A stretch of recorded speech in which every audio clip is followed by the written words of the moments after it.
Kissinger, he was a big student of Mackinder. Nixon was. A lot of the Cold War strategists were worried about a hegemonic power controlling the whole continent, and they liked pitting the Russians against the Chinese.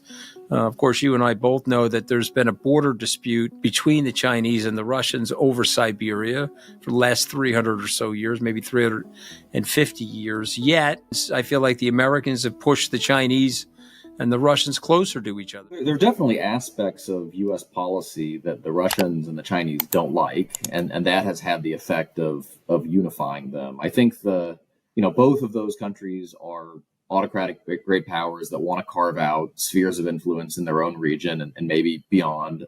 Both of them really don't like living in a world that is led by a democratic superpower. And so that creates a degree of glue in that relationship, which appears to be complemented by the fact that Putin and Xi get along and, have long conversations deep into the night with each other.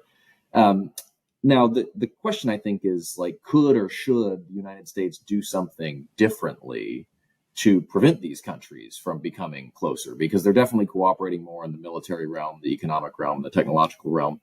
I'm not sure there's a whole lot the U.S. can do in the near term to prevent that. I mean, what it would take to sort of flip one country against the other is basically letting that country have what it wants geopolitically. So a Russian sphere of influence in Eastern Europe, for instance, and even then I'm not sure if it would work.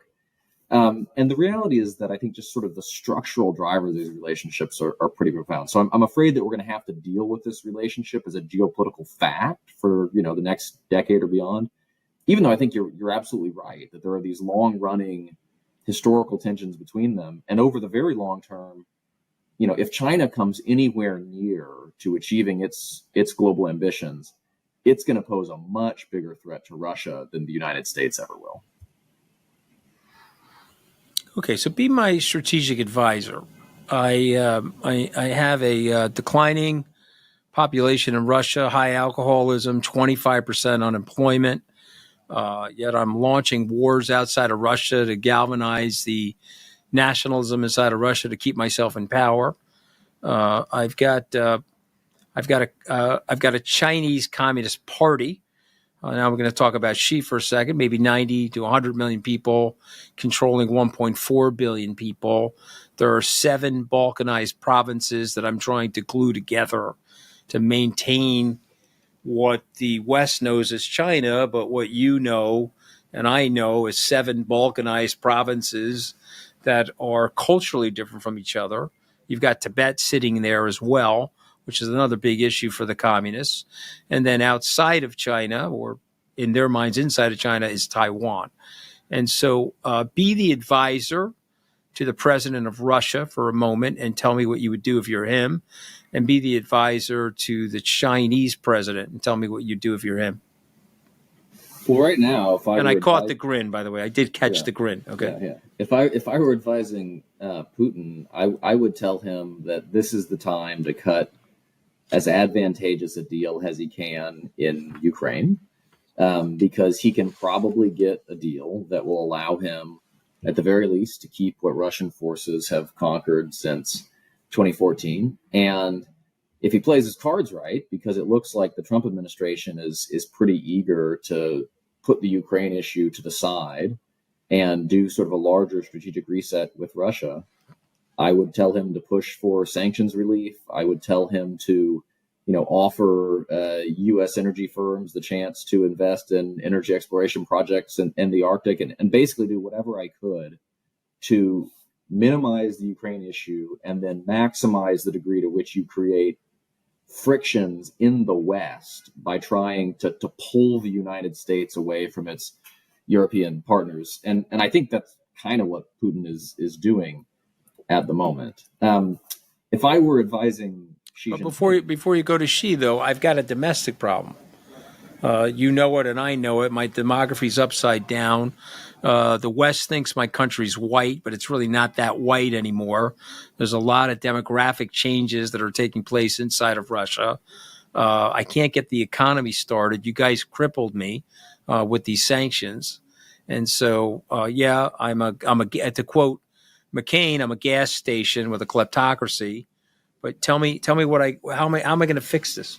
Well, that's part of the reason why you got to bring the war in Ukraine to an end, or at least hit pause on it. Because if you have to do another military mobilization, the last time Putin did that, that was when we saw, Russian men between the ages of 20 and 50 hopping the first flight to Delhi or driving across the border to get out of the way. So that's just exacerbating the demographic problem, even before you start talking about the battlefield losses, which are severe, and it's exacerbating all of the economic problems. And so the Russians have transitioned to a war economy, I think, with greater ability than many in the West imagined. But that's not a long-term basis for the Russian economy. And I think there are real questions about how long Putin can hold this thing together. He can probably do it for another year or two, but I don't know that he can do it for another 5 to 10 years. So he's got to find a way of sort of normalizing the economy if he wants to hold the larger sort of Russian political experiment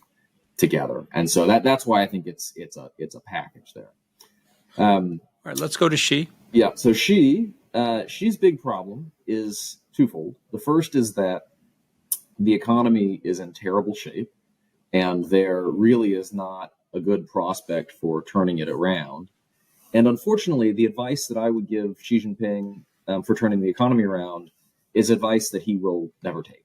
And so the advice I would give is you've got to stop squeezing the economy by exerting ever greater political control on it, right? You've got to allow some degree of spontaneity. That was what allowed the explosive Chinese growth from the late 70s to the late 2000s. And it is the reimposition of almost neo-totalitarian political control that is strangling the economy, in addition to all the other demographic problems and things like that right now.